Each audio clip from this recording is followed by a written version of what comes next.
So what we're doing is cabbage rolls with our salmon, and we're gonna make a Bloody Mary salsa. Ooh, no vodka, unfortunately. The vodka went missing when Christy left.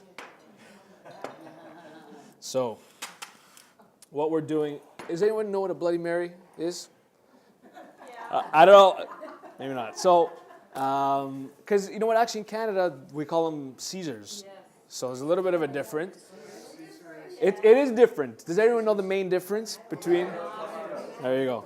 So that's why this is a Bloody Mary. We're not using the Clamato. I don't know if anyone heard of the Clamato in the Caesar, which is like a seasoned tomato juice. It has tomato juice, it has clam juice, it has some other seasonings. Yeah, clam juice might throw everyone off. But that's the main component of your Caesar. And then don't ask for a Caesar in the States because they will not know what you're talking about. They'll bring you a salad. Bloody Mary is just the tomato juice. So that's what we're using for this recipe. So we're going to start off with the salsa. I've got some quinoa here. Use your whole grain of choice. Whole grains are excellent for fiber.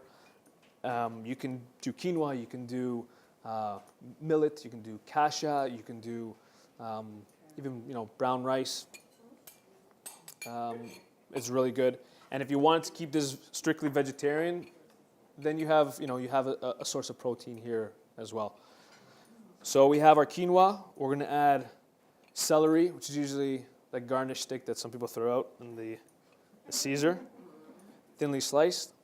We have a little bit of some cherry tomatoes. All those in there. We'll just throw it on here. Red onion, finely chopped.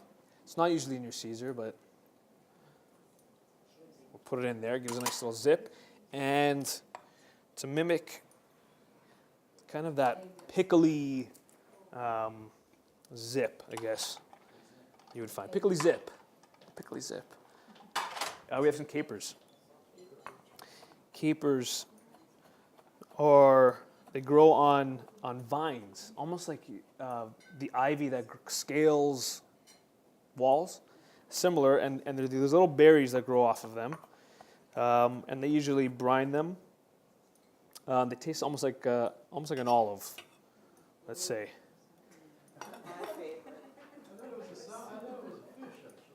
Capers, yeah. There are fish known as capers, yeah. Oh, these? No, these are like little berries. Yeah, they're little berries, and they grow off of ivy. Yeah, so that's going to go in there.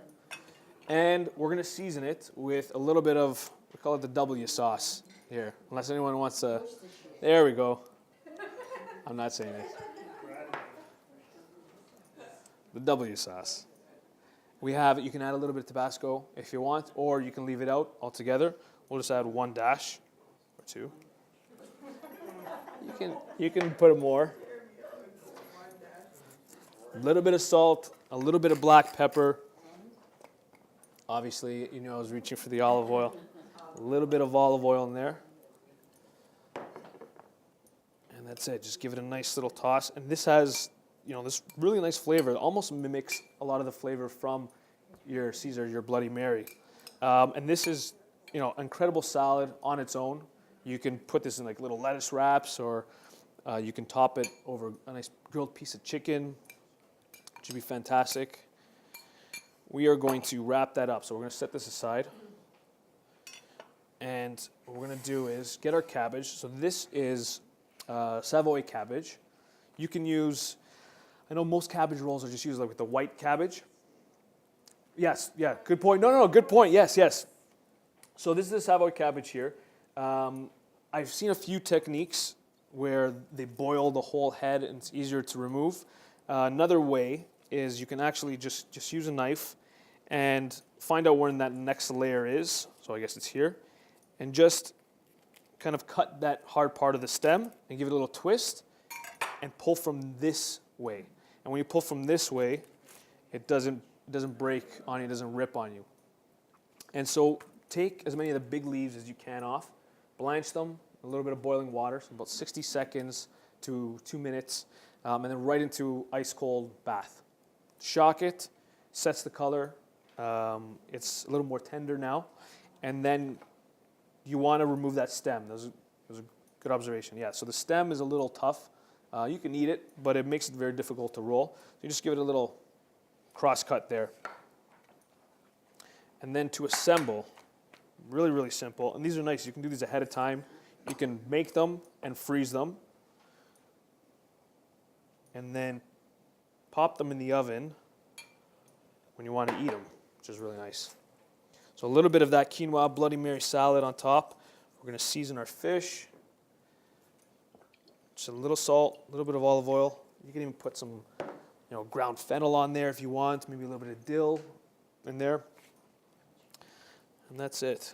Put a little piece of that salmon on top. And then roll. Start from one side. I usually like to start from the crisscross end here. And you can do 1, 2. I know all the Hungarian nonnas are probably cursing me right now because it's not the right technique, but this is my technique. So we're going to pull in from the sides and then just roll over until you form this little package. And then you want to put it seam side down into your baking dish and repeat until you have a few. And this is a perfect serving. You have a nice little piece of fish, you have a little bit of that salad, and you have this cabbage as a wrap, but it's delicious and excellent for you as well. Very nutritious. So to bake, you can wrap the rest. We're gonna add a little bit of that tomato juice. I don't need too much. Right in the pan. And you can layer some lemons, some sliced lemons actually, right underneath. So just get some thin slices. And this will just provide a little buffer between those cabbage rolls. So you put those cabbage rolls right on top. You can do a series of them. Oven at 400 degrees and about 15 minutes. Depending on the thickness of the fish, 15, 20 minutes. Fish does not take too long to cook.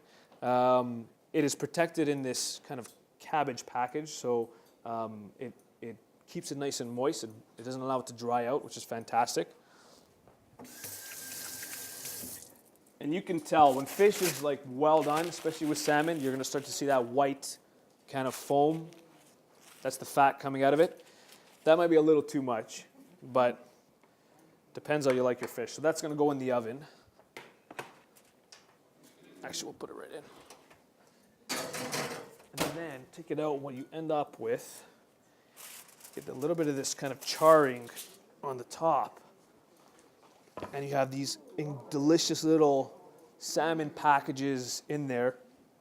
And you can serve them with maybe a little bit of that extra Bloody Mary salsa on top. You just knocked it out of the park. You impressed everybody. So that's it.